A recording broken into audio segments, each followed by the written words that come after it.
And we're back again for part 2 of season 3 of Thousand Year Blood War poems. For those unaware, the poems recited after the credits of the Thousand Year Blood War anime are inspired from the poems that Kubo included at the beginning of each manga volume, almost always recited by the characters shown on the cover of said volume. Some of the poems in the anime are from the manga, while others are new ones written for the anime exclusively, and I'm gonna be going into how I think they relate to or flesh out their respective characters. I'm not fluent in Japanese or poetry, so I'm not gonna be going over how accurate the poem translations are, outside of certain cases here or there, or if the poems are arranged in a proper format. So if you are fluent in Japanese or poetry, feel free to comment your thoughts down below, I'd love to read them. I'm just going to be expressing my interpretations of the poems as they relate to the characters in question, so let's pick up where we left off. Let's go. Pine needles scatter over a glistening stage in bright red. Shunned from the heavens, come now to the depths of hell. This poem is clearly referencing Shunsui's Bankai, which gets revealed and used against Lee Baro. As an aside, I still keep seeing people call Lee Lily. There's no second I, like it's 2025, guys. Anyway, this poem is just a flowery description of his Bankai. The pine needles that are scattering like Senmon Sakura over a stage are the ones we see in his Bankai's shadow upon activation, referencing the Matsubame boards that are hung as stage backdrops for kabuki plays and depict pine trees. And the part about going to hell at the end there is sort of a pun, as the kanji for hell can also be used for the part of a stage known as a trap room, which lies beneath the stage, tying into the theater vibe of his Bankai a bit more. As for why pine needles and hell are brought up, well, the Bankai's name translates to Withered Pine Tree Lover's Suicide, which already kind of gets across how it works pretty succinctly. It forces everyone within its area to become actors in a play that seemingly reflect aspects of Shunsui's own life, though exactly how so is up to interpretation. Mine is that we're seeing a retelling of the tragic events that befell Nanao's mother, which get revealed during the same fight through flashbacks. She shares her family curse with her husband, Kyoraku's brother, drowns in depression over it, and then finally gets executed by the Soul Society. Fans like to claim that Shunsui's Bankai has more than one play it can perform, but that's never actually been confirmed. All Kubo said on the matter is that the Bankai would end prematurely if an actor dies and the story can't continue, but nothing about more plays. Since the Bankai's name is actually Lover's Suicide, I get the feeling that this might be the only play, unless his other hypothetical plays also involve tragic moments of his life that result in loved ones dying. Which, I mean, to be fair, I could totally believe that. Pretty much everyone Shunsui's loved has died by this point in his life. His mentor, his best friend, his brother, his sister-in-law. All that's really left is Nanao, so I think it'd be interesting if he had other Bankai plays that reflected his feelings on the deaths of those other people. Maybe a new play gets unlocked when a loved one dies. Like after Jushiro's death, he unlocked a new play about him. A really grim way to unlock skills, sure, but it would fit Shunsui's nature. His depression and traces of imposter syndrome aren't really aspects of his character that are super heavily focused on, but they do crop up from time to time. Very much so in this fight, with him half joking about how it would just be easier if Lige's attacks could simply kill him, and how uncomfortable he is with all the burdens and responsibility that his loved ones leave him, not to mention his alcoholism. A Bankai is an expression of yourself, so I'd buy that Ohana's Bankai would be one that reflects Shunsui's darker and gloomier, more self-deprecating thoughts to force him to perform dramatized reenactments of his loved ones' deaths, almost like an act of self-recrimination. I mean, Shunsui doesn't seem to use Bankai often, and it is a Bankai that has the word suicide in its name, so I can imagine what his mental state is like when using it. I wouldn't want to use it either. Ohana is mean, as Shunsui jeered, but she is him, so what does that say about Shunsui himself? And before we move on to the next poem, I want to talk about the end of his poem, the "Shun from the heavens, come now to the depths of hell" part. I wanted to touch upon how this verse sort of reflects his and Jushiro's approaches to stopping Yhwach. Jushiro opted for the kamikake, a technique which would help extend his reach to the heavens as a part of the Reo himself, only to get shunned by the heavens by way of Yhwach no-selling his strat and absorbing Mihagi for himself, at least in the manga. While Kyoraku decides to descend to the depths of hell, aka move Kamuken prison in order to enlist the aid of the fallen angel analog Aizen. I really like how these two best friends are on such opposite ends of the spectrum for certain things, even down to how they fight.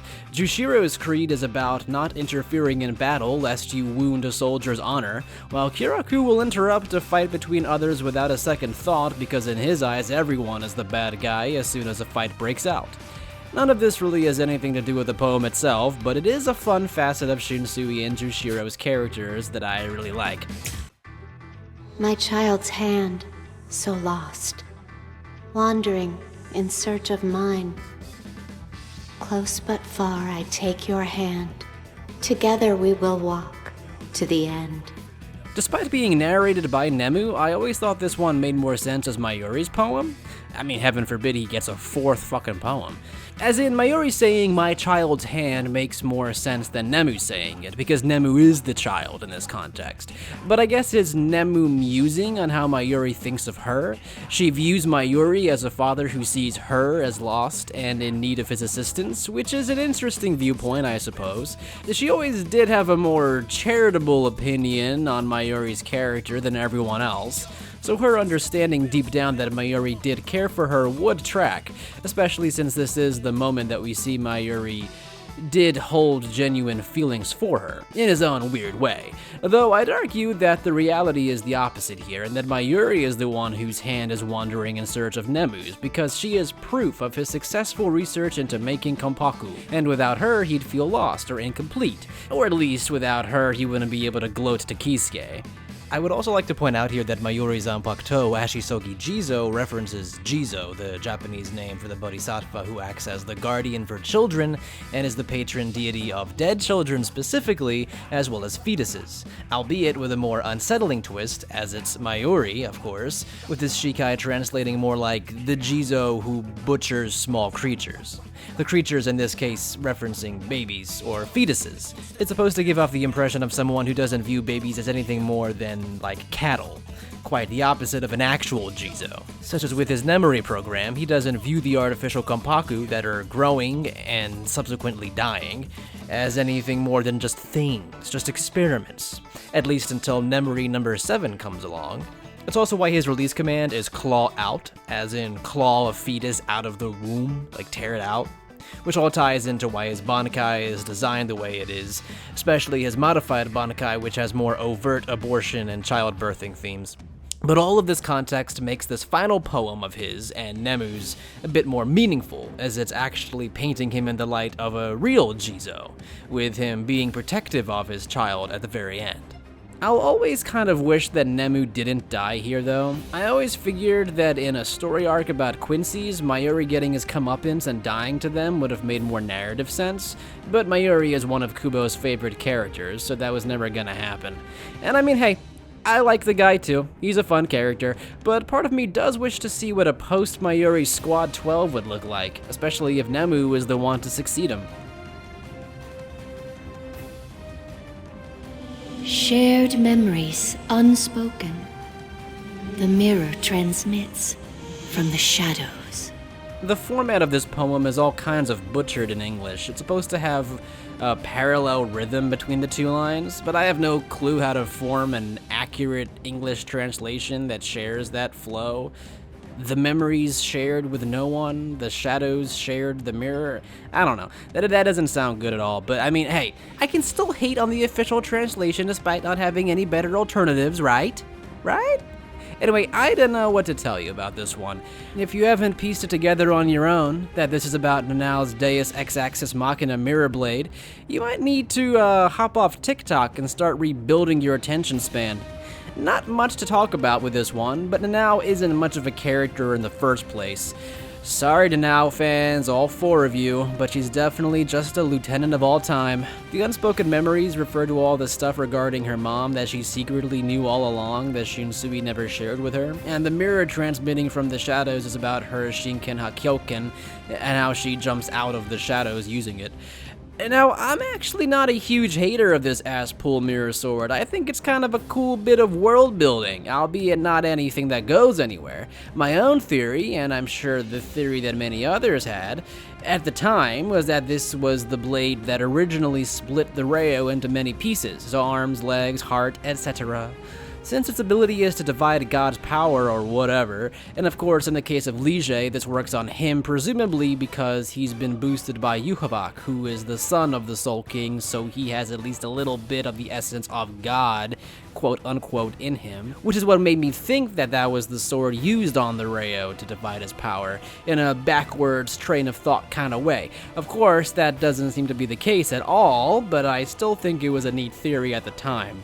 And the idea of families on Plateau in general are still sort of interesting. I'm assuming they don't have inner spirits or anything. So how do they work exactly? I would like some more info on them. But apart from all that, this is another anime-only poem that just serves as a preview for the events of the next episode, but it doesn't really deliver any new insight on the character in question. Bullet, claw, battle flag. Short sword, with my fingers bent. I wait for you. Okay, I'm just gonna ask. This is volume 69, and it's all about Bazby pining over Hash Brown? What did you mean by this, Kubo? What did you mean by that? So the 4 pieces of artillery, weapons, wartime paraphernalia, the 4 things listed at the beginning of the poem. They're referencing Bazby's first 4 burner finger attacks. Burner Finger 1 is the bullet, as it's just a single straight shot of flame. Burner Finger 2 is the claw, as he swipes down with 2 fingers to slash at his enemy with flames. Burner Finger 3 is the battle flag, as he uses it to melt a large square-shaped patch of ground beneath his fingers. The anime actually cut out the scene of him using this the first time against Shinji and Marechio for some reason, so it's not seen at all until he uses it against Hash Brown, Yugo. And Burner Finger 4 is the short sword, as it's literally a short sword made of flame. At this point, the English translation misses something. In Japanese, it specifies he's bending all 5 of his fingers, like, with my 5 fingers bent, I wait for you. The English version omits this, even though it's clearly counting up through his multiple finger attacks towards his final 5th one. And that's important here because that's also how the flow of battle unfolds in their fight, with him going from Burner Finger 1 up to, not Burner Finger 5, but Burning Full Fingers. A much cooler attack name, right? An attack that, unfortunately, does not land and Bazby gets taken out. And of course, the person he's waiting for in the poem is Yugo, because they were roommates. This fight kinda annoyed me in the manga back when it first came out, because I was wondering why we even bothered following Bazby for so long just for him to die semi-anticlimactically, but that's because I was a stupid teenager of the age of 23, and I had no media literacy, and I didn't realize that we weren't following Bazby, we were following Hoshvold. I'll talk more about Hoshvold in a second, but I like how Baz and Yugo are just the bad timeline version of Ichi and Uryu, which, again, is obvious, even more so now that Kubo's given us canon birthdays for Bazby and Yugo, and they're both just 1 day apart from Ichigo's and Uryu's. That's cute. But at the time, I thought we were supposed to be rooting for Bazby, and I was let down by that fight.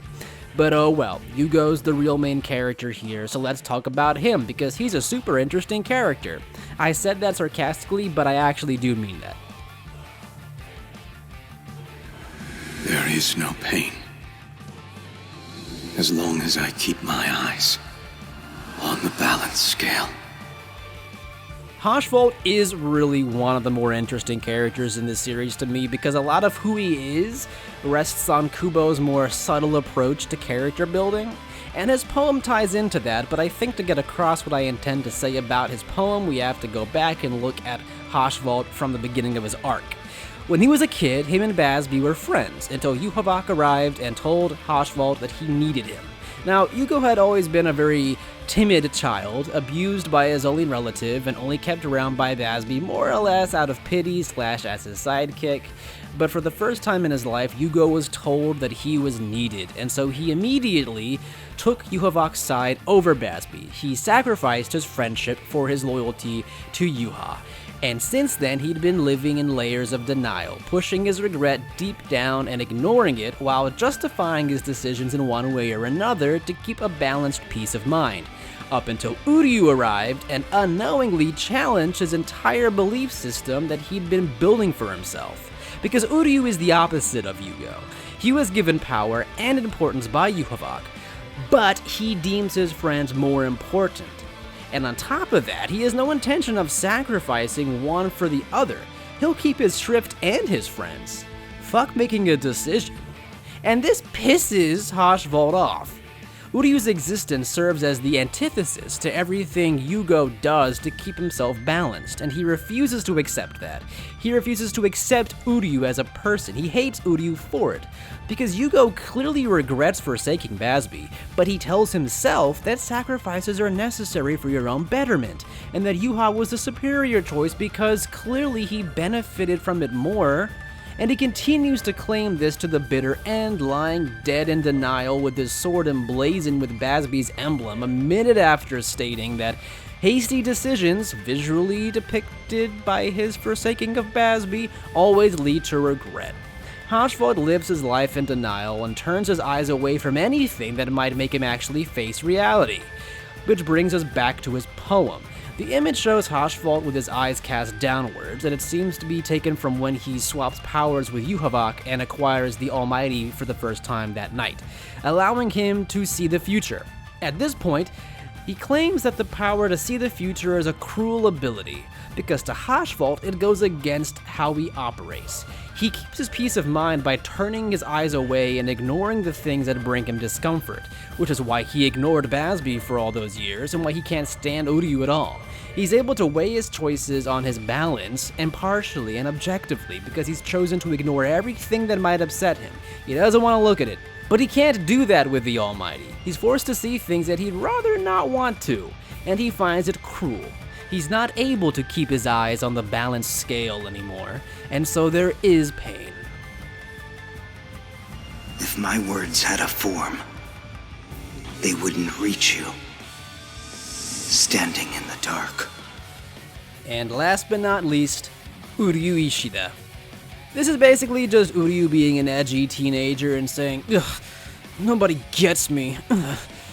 It's pretty much just reflecting his mental state at this point in the story, and about why he didn't fill in any of his friends on his plan because they're ignorant of his struggles and his familial issues, and he thinks that even if he did tell them about what he was doing, they just wouldn't get it.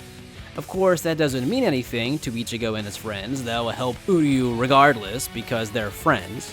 It more than likely is just directed specifically to Ichigo though, based on the usage of the phrase standing in the dark, as Ichigo was earlier in the arc referred to by Yhwach as his son born in the dark, both cases using darkness as a metaphor for ignorance, so it's more than likely, since all of Uryu's poems are mainly about his ties to Ichigo, that he's specifically saying that Ichigo himself would not understand what he's going through, even if he did talk to him. Which of course, in a roundabout way, brings us back to this persistent theme in all of Uryu's poems about how people always find ways to repel each other, Uryu here repelling his friends on purpose.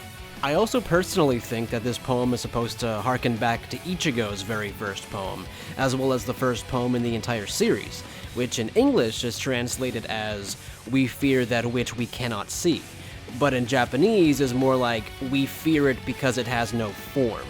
The key word here being form, which ties to Uryu's poem about his words not having form, and how even if they did have form, he doesn't think they'd be able to reach Ichigo. Uryu's not speaking his mind, so his words have no form, and Ichigo's poem has him musing that he fears that which has no form, in this context being that lack of communication or trust between allies that is instilling concern and anxiety within Ichigo. And that's it for Season 3 of Thousand Year Blood War. There's only 2 more poems left from the manga that have not been adapted yet in the anime. One for Naklavar, and the final volume that's shared between both Ichigo and Rukia. Ichiruki still isn't canon. So I'm looking forward to seeing all the new ones. I'm hoping for Chad and Orihime to get one, maybe Ginjo might get one as well. Lots to look forward to in that department. I will see you next time. And like always, if you have any thoughts on my interpretations, leave them in the comments below. If you have your own interpretations, also leave those in the comments. And if you actually know Japanese and want to point out this or that I got wrong, or may have misinterpreted or mistranslated or misread, let me know. That's always cool. And if you like Bleach in general, we have more Bleach stuff on my channel. We did an entire fandub of Can't Free Your Own World. It's really cool. My friends did a great job. And if you like stuff like Kingdom Hearts and Final Fantasy, we do stuff like that as well. I stream every now and again. Hang out with me when I do that. Like and subscribe. See you guys next time.